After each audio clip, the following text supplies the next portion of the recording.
Сильно болеет. Но дети легче переносят. У нее таких симптомов выраженных не было, только температура. И вот после этого скорую мы вызвали и нас госпитализировали. Соответственно, вы тоже больны, да? У нас вся семья. Мама заболела, она тоже лежит в больнице. С этой девочкой все будет хорошо. У нее лишь 8% поражение легких, и, наверное, Диана, мама девочки, выстрадала за эти 2 недели в детском госпитале ДРКБ куда больше. Опасаясь за двоих, мама тоже больна, бабушка в госпитале. Случись ухудшение, с кем останется ребенок? Один?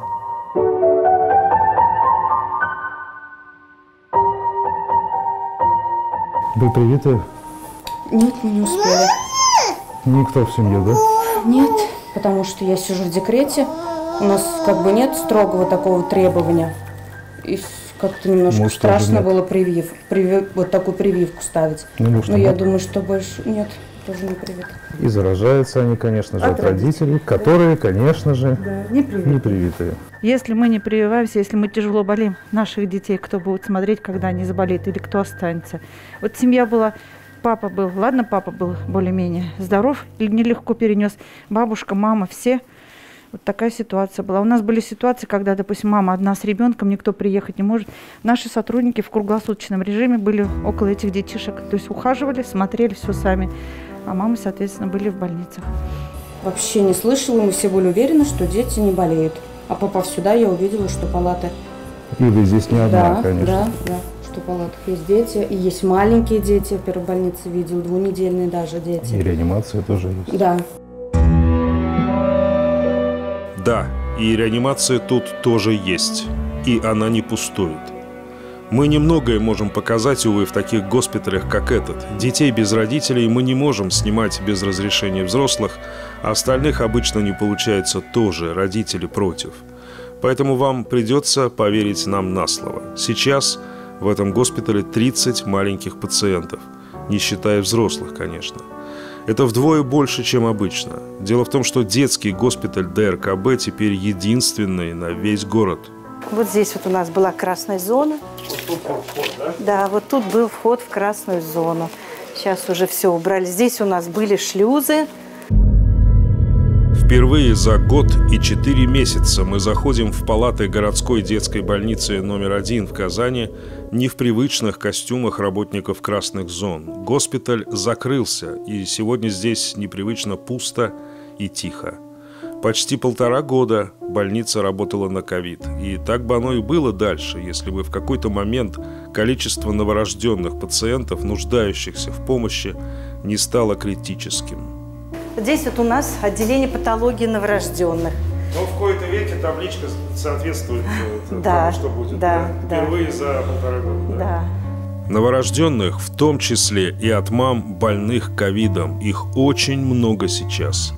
Больница вернулась к нормальной жизни, как кажется. Все пациенты переехали в ДРКБ, поэтому их там сейчас вдвое больше.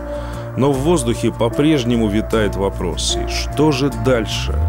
Знаете, Ольга Васильевна, выглядит все так, будто все, ковид побежден, вы с ним совсем закончили. Но у вас какие-то глаза не очень веселые. Ну, потому что понимаем, что сейчас эти пациенты будут, наверное, и к нам обращаться. Жесткий отбор будет, потому что занести. У нас ведь новорожденные будут дети. Это патология, реанимация. Нам надо очень жесткий контроль здесь проводить, чтобы, не дай бог, не занести сюда эту коронавирусную инфекцию. Этот вирус, он такой непредсказуемый. Как он себя поведет? Да, дети вернутся в школы, будут работать коллективы, вернутся с отдыха все. Как он себя поведет, пока трудно планировать. Вы не можете сказать точно, не вернетесь ли вы? Нет, этого я не скажу, конечно. Потому что вы не уверены в этом? Мы не уверены в этом.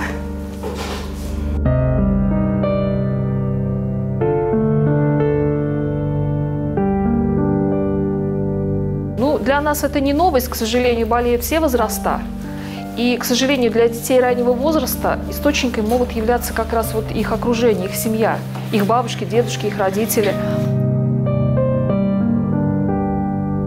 Татьяна Михайловна, опять мы видим пустые боксы, но, надо полагать, они не часто так вот пустуют. Да? Нет, у нас идет поступление круглосуточное детей, их матерей.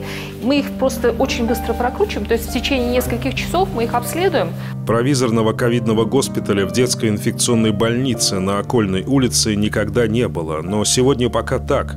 Если где-то в одной больнице возвращаются к привычным больным, значит, где-то в другой открывают красные зоны. Это провизор, то есть сюда ребенка с подозрением на ковид привезут в первую очередь, и здесь же мама услышит диагноз. Вот эта мама уже узнала, что тест, увы, положительный. Теперь это новые пациенты ДРКБ. Ну вот мы видим, да, вот сейчас как раз происходит. Семья, мама с ребенком собирается. Сейчас пойдут в ДРКБ, конечно. Да, там подъехала машина скорой помощи, в которой они будут транспортированы. Все эти события происходят не на лучшем фоне, увы. Заболеваемость среди детей только растет. И мы стремительно несемся в сентябрь, в начало нового учебного года, который не сулит ничего хорошего ни детям, ни взрослым. Ковидом нынче болеют целыми семьями, и у нас есть немного возможностей защитить себя. Но они есть. Единственное, что мы можем сейчас, как защитить детей, это только сделать что-то самим.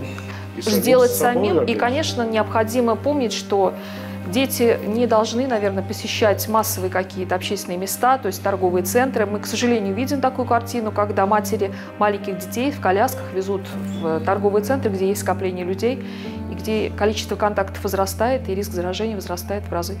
Подавляющее большинство, практически все, это непривитые лица. Мы всегда говорим, что вот даже наши сотрудники, кто планирует беременность, что они видят, как болеют беременные женщины, и, естественно, они стараются подстраховаться, заранее привиться и потом уже планировать. Наверное, это взрослое отношение к ситуации, и это ответственность перед своим будущим ребенком. Вот это правильная фраза, да, взрослое отношение, да. Вакцинировать детей мы сейчас не можем.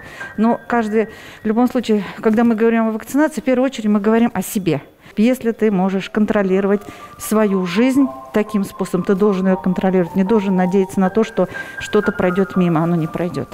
Это очень страшно, поэтому все-таки, наверное, нужно прививаться, чтобы себя отгородить от тяжелого течения болезней, потому что если ты заболеешь, с твоим ребенком некому будет сидеть.